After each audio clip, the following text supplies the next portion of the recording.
Les titres de l'époque font encore froid dans le dos. C'est un triste anniversaire que celui de ce drame de Faïté. À leur arrivée sur l'île, les gendarmes découvrent 6 corps calcinés, 4 hommes et 2 femmes, parmi eux le premier adjoint au maire délégué. 3 autres victimes sont prêtes à être brûlées.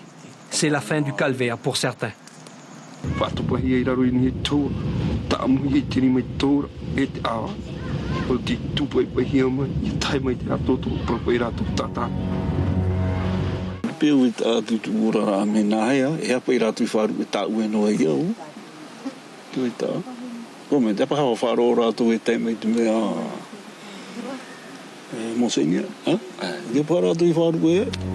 L'atoll vient de vivre ses pires moments, entre religion et sorcellerie, exorcisme et bûcher.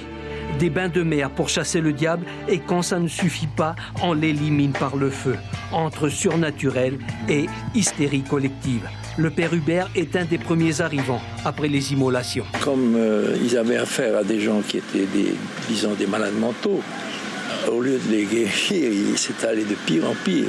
Donc ils sont allés à des solutions extrêmes qui étaient inspirées par les croyances anciennes. Donc le feu purificateur.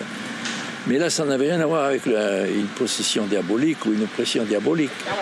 Tout avait commencé par l'arrivée sur Faïté de 3 femmes représentantes du mouvement du renouveau charismatique.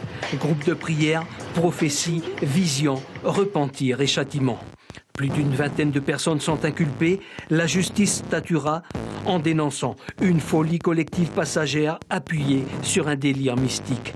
Les peines s'étaleront de 4 ans de prison avec sursis à 14 années de réclusion criminelle.